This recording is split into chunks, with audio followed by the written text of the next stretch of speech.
Let me give you an example. گزشتہ دنوں P D M اور اس میں پاکستان مسلم لیگ نواز کی سینئر لیڈرشپ ایک صحافی کے گھر پر گئی. تشدد کسی بھی صورت میں ہو بہت غلط ہے, کسی کے ساتھ بھی ہو بہت غلط ہے, اس کو ہمیں اس کی مذمت کرنی چاہیے. لیکن ہیونگ سیڈ دس آل, جو تقاریر وہاں پر ہوئیں نیشنل پریس کلب کے باہر, اس میں آئین کے آرٹیکل 19 کے خلاف نعرے لگے ہیں. پاکستان کا آئین freedom of expression, freedom of association کو بھی گارنٹی کرتا ہے. پاکستان کے آئین کی اساس یہ ہے کہ پاکستان کے شہریوں کے بنیادی حقوق, سیاسی حقوق اور معاشی حقوق محفوظ ہوں گے. اگر یہ بنیادی اساس محفوظ نہیں ہوگی تو پھر یہاں پر باقی آئین کی عملداری کا تو سوال ہی نہیں پیدا ہوتا. ہماری جدوجہد یہ ہے کہ اس ملک کے اندر آپ جو آئین کے مطابق نظام ہے وہ چلائیں, جس میں پارلیمنٹ آزاد ہو, عدلیہ آزاد ہو, ہر ادارہ اپنے حد میں کام کرے, اور جو لوگوں کا ایکسپریشن آف, ان کا رائٹ آف ایکسپریشن ہے, رائٹ آف فری اسپیچ ہے, جو رائٹ آف فری ایسوسیشن ہے, اگر وہ کوئی بات آئین کے خلاف کرتے ہیں تو اس کا طریقہ یہ نہیں ہے کہ آپ کسی کو لتر ماریں, کسی کو گولی ماریں, اس کی تو بالکل ہم کسی مذمت کو آپ کرتے ہیں. پکڑ لیں. اس کا طریقہ یہ ہے کہ اس کے خلاف آپ مقدمہ دائر کریں اور اس کو غدار قرار دیں. اس میں کوئی شک نہیں ہے, لیکن پھر یہاں پر سوال یہ پیدا ہوتا ہے وہ لوگ جو آپ کے آئین کے خلاف, یعنی آئین کا آرٹیکل 19 نامنظور کے نعرے لگا رہے ہوں, کیا آپ اس کی مذمت کرتے ہیں؟ دیکھیے, پورے آئین کی حرمت کی ہم جو ڈیفینڈ کرتے ہیں اسے, آئین کا ہر شک یہ نہیں ہے کہ آپ ایک آرٹیکل کی حرمت کے اوپر تو قسم کھائیں اور باقی آئین کو آپ کہیں کہ جی اس کو آپ ردی کی ٹوکری میں پھینک دیں. آئین میں کوئی ایک ایسا آرٹیکل نہیں ہے جو سپریم ہے. آئین از اے پیکج. آئین کے تمام آرٹیکل سپریم ہیں. یہ نہیں ہو سکتا کہ آپ آرٹیکل کسی ایک 19 یا اس کے پیچھے چھپ جائیں اور باقی جو آئین ہے اس کی دھجیاں بکھیر دیں اور کہیں جی نہیں یہ آرٹیکل 19 ہی آئین ہے پاکستان ہے. آرٹیکل 19 آئین پاکستان کا ایک جز ہے. لیکن اگر کسی ایک آرٹیکل کی کوئی خلاف ورزی کرتا ہے, ایک سیگمنٹ آف سوسائٹی خلاف ورزی کرتا ہے, چلیں اس کو ایک اور طریقے سے میں فریز کر لیتا ہوں. لیٹ می فریز مائی کوسچن ونس اگین. وہ یہ کہ آپ لوگ گئے, ایک صحافی کے ساتھ پرتشدد واقعہ, مبینہ پرتشدد واقعہ ہوا جس کے اوپر آپ لوگ گئے, سمپتیز ہوتی ہیں, جانا چاہیے تھا, اس میں کوئی قباحت نہیں ہے. اب مجھے یہ پوچھنا ہے کہ اسی صحافی کے خلاف ایک اور خاتون صحافی کھڑی ہو جاتی ہیں, اسلام آباد ہائی کورٹ چلی جاتی ہیں, FIA کو جسٹس اطہر من اللہ یہ ڈائریکٹ کر دیتے ہیں کہ آپ نے اس کے اوپر انویسٹیگیٹ کرنا ہے, تو آپ لوگوں کی جانب سے اس کے اوپر کوئی بیان نہیں آیا. آپ لوگ اس خاتون صحافی کے گھر پر نہیں گئے پوچھنے کے لیے کہ آپ کو ہیرس کس نے کیا تھا؟ نہیں, ہم تو سب صحافیوں کے لیے آواز اٹھاتے ہیں. نہیں, کوئی سٹیٹمنٹ نہیں آیا نا سر. دیکھیے نہیں, لیکن اگر کسی بھی صحافی کے خلاف تشدد ہوگا تو ہم ضرور وہاں پہ اس کے ساتھ یکجہتی کا اظہار کریں گے. اگر جس آپ, مجھے نہیں معلوم کس خاتون صحافی کا, میں نام لے لیتا ہوں, شفا یوسف زئی کا میں تذکرہ کر رہا ہوں, اور وہی صحافی جن کے گھر پر پی ڈی ایم گئی تھی. کیا ان کے ساتھ کوئی تشدد کا واقعہ ہوا؟ نہیں, ان کے خلاف ایک ویڈیو سٹیٹمنٹ دیا تھا ان صحافی نے جن کے گھر پی ڈی ایم گئی تھی. اس کے لیے دیکھیے نا, اپرچونٹیز اویلیبل ہیں. قانون جو ہے اگر کسی نے ہیرسمنٹ کی ہے سر, آپ لوگوں کی طرف سے سٹیٹمنٹ نہیں آیا ombudsman بھی PMLN کی جانب سے, اور اگر یہ بات ثابت ہوگی کہ کوئی غلط بات ہے, ثابت تو ادھر بھی نہیں ہوئی نا سر. وہ تو بھئی آپ کسی کو مار دیں کہ کسی کو CCTV کے کیمروں سے امیجز آ جائیں, آپ کہتے ہیں ثابت نہیں ہوا. کسی کو اٹھایا جائے, اس کی CCTV آ جائے, آپ کہیں ثابت نہیں ہوا. CCTV آئی ہے, بٹ CCTV ڈزنٹ کلیم کہ بندہ کون تھا. وہ جب تک انویسٹیگیٹ نہیں ہو جاتا یہ ثابت تو نہیں ہوا کس نے کیا. تشدد تو ہوا نا. نہیں, وہ تو میں پہلے کہہ رہا ہوں کہ پرتشدد واقعہ جو مبینہ ہے. Let us leave it here. کسی بھی صحافی کے ساتھ اگر تشدد ہوگا, چاہے وہ کوئی بھی ہو, ہم اس کی مذمت کریں گے. لیکن اب آئیے اس سے بہت بڑے واقعات پاکستان میں ہو رہے ہیں, ان کی بات کریں. چلے ان واقعات کی بات کر لیتے ہیں. Let's talk about budget. بلکہ بجٹ سے پہلے میں آپ کی ایک اور سٹیٹمنٹ وہ بھی بڑی وائرل ہوئی. وہ سٹیٹمنٹ تھی چیئرمین نیب کے حوالے سے کہ چیئرمین نیب کارروائی کرنے کے لیے تیار بیٹھے ہیں, لیکن ان کو پرمیشن نہیں مل رہی. میں ابھی بھی دعوے سے کہتا ہوں, چیئرمین نیب کے دفتر میں, ان کی ڈیسک میں حکومت کے وزراء کے سائنڈ اریسٹ وارنٹس پڑے ہیں, لیکن چیئرمین نیب کو ابھی اجازت نہیں ہے کہ وہ ان کو گرفتار کریں. کس کی جانب سے؟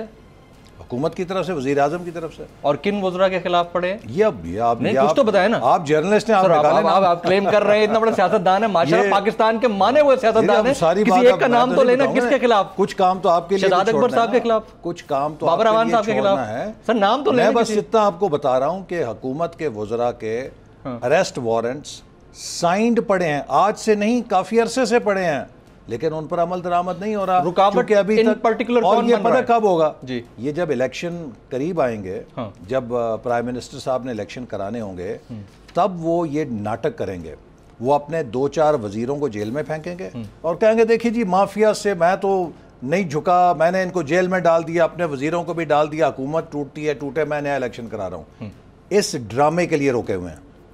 اس ڈرامے کے پیچھے کوئی ویڈیوز والی کہانی تو نہیں ہے جیسے پہلے ایک آدھ ویڈیو؟ بالکل ہے, بالکل ہے. I sure, damn sure about that. جی دیکھیے یہ تو بلیک میل کر رہے ہیں نا, یہ بات تو اب آن ریکارڈ آ گئی ہے کہ یہ حکومت ان کو بلیک میل کر رہی ہے. حکومت ان کو بلیک میل کر رہی ہے. بجٹ کے اوپر بات کرتے ہیں. بجٹ, پری بجٹ سپیچ کل آپ لوگوں کی جائے سیمینار ہوا, بڑی زبردست اس کے اوپر ڈسکشنز ہوئی ہیں.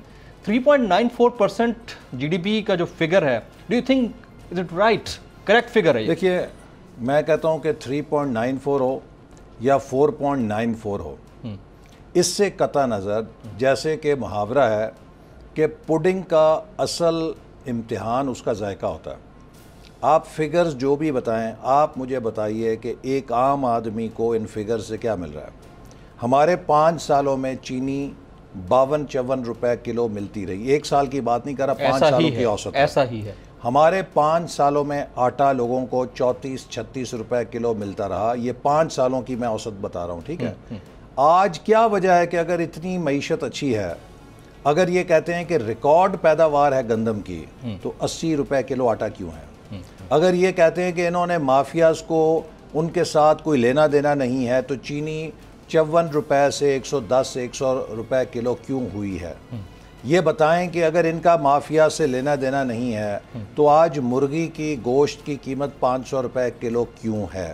یہ بتائیں کہ اگر ڈی اے پی کھاد ہمارے 5 سالوں میں 2200-2300 روپے بوری ملتی تھی, آج وہ 5700 روپے کیوں مل رہی ہے؟ یہ وہ چیزیں ہیں جن سے ایک عام آدمی کو مہنگائی سے حکومت کی کارکردگی کا پتہ لگتا ہے. میں 2017-18 اور 2020-21 کے کمپیریٹیو انالیسس کر رہا تھا فگرز کا. اس میں بہت ساری چیزیں ایسی ہیں جس میں 2017-18 واز کمپیریٹیولی بیٹر. اور صرف ایک چیز کے اوپر آپ کو بھی ایڈمٹ کرنا پڑے گا کہ جو ریمیٹنسز ہیں وہ بڑی ہیں 2020-21 میں, یعنی $24.2 بلین تک ریمیٹنسز چلی گئی ہیں, جو کہ پہلے 16.4. ریمیٹنس جو ہیں وہ پاکستان کی بھی بڑی ہیں, ریمیٹنس جو ہے بنگلہ دیش کی بھی بڑی ہیں, ریمیٹنس جو ہے فلپینز کی بھی بڑی ہیں. وہ تمام ممالک کے جن کے اوورسیز لیبر تھی, چونکہ کووڈ کی وجہ سے انہوں نے اپنے پیسے واپس کیے. اور مثال کے طور پہ ہمارے اور بنگلہ دیش وغیرہ میں تو بہت زیادہ جو اوورسیز لوگ ہوتے تھے ان کی سیونگ زیادہ ہوئی ہیں, کیونکہ ان کے عزیز و اقارب ہر کوئی عمرے پہ جاتا تھا, ہر کوئی حج پہ جاتا تھا, یہ ان کو وہاں میزبانی بھی کرتے تھے, خرچے بھی کرتے تھے. پھر وہاں پہ جو لوگ ان امپلائڈ ہوئے لاک ڈاؤن کی وجہ سے, انہوں نے اپنی جو سیونگز ہیں وہ منتقل کی, جن کی جابز ختم ہوئیں. تو یہ کووڈ کے نتیجے میں ریمیٹنسز صرف پاکستان کی نہیں بڑھیں, یہ ان تمام ممالک کی بڑھی ہیں کہ جہاں پہ جن کی لیبر اوورسیز تھی. اب آپ کو میں یہ پوچھنا چاہتا ہوں کہ ایک حکومت کی کارکردگی جانچنے کے لیے جو اقتصادی انڈیکیٹرز ہیں وہ کیا ہیں؟ پہلا انڈیکیٹر ہوتا ہے G D P growth rate. وہ اس حکومت کا 3 سالوں کی اوسط جو ہے وہ 1.8% ہے. ہماری ان ایکچوئل جو آپ لوگوں نے جی ان ایکچوئل 1.8% ہے 3 سالوں کی اوسط. ہماری جو 3 سالوں کی اوسط ہے وہ 4.2 یا 4.3% ہے, ان سے کوئی 3-4 گنا زیادہ. ہمارے دور کی جو انفلیشن کی ایوریج ہے وہ 4.5-5% ہے. ان کے دور کی جو انفلیشن کی ایوریج ہے وہ 9 سے 11% ہے. اگر آپ اسی طرح ان کے دور کی ایکسپورٹس دیکھیں, آج بھی ان کی جو ایکسپورٹ ہے وہ ہمارے 2018 کے لیول سے ڈاؤن ہے. اور اگر ان کی فگرز کو درست مان لیے جائے اضافے کی, تو 3 سال کے بعد یہ 2018 کی ایکسپورٹ سے شاید 1% زیادہ ایکسپورٹ حاصل کر سکیں 30 سے 35% ڈیویلیویشن کرنے کے باوجود, وچ از اے جوک. اگر آپ ٹیکس کلیکشن پہ آئیں, ہم تقریباً 3900-4000 ارب کے قریب ٹیکس کلیکشن کر کے گئے تھے 2018 میں.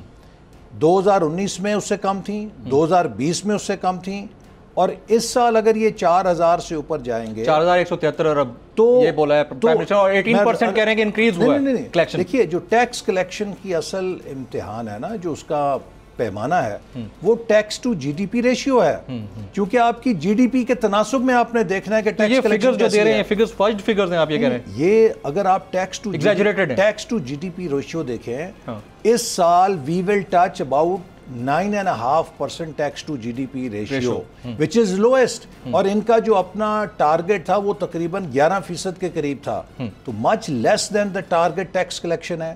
اگر آپ فورن ڈائریکٹ انویسٹمنٹ دیکھیں وہ 2018 کے مقابلے میں بہت کم ہے, بلکہ 1/3 رہ گئی ہے فورن ڈائریکٹ انویسٹمنٹ پاکستان میں نہیں آ رہی. تو یہ پیمانے ہیں, tax revenue, export, F D I جو حکومت کی کارکردگی سے تعلق ہے, تینوں میں ڈاؤن ہے, آپ کی گروتھ ریٹ نیچے ہے.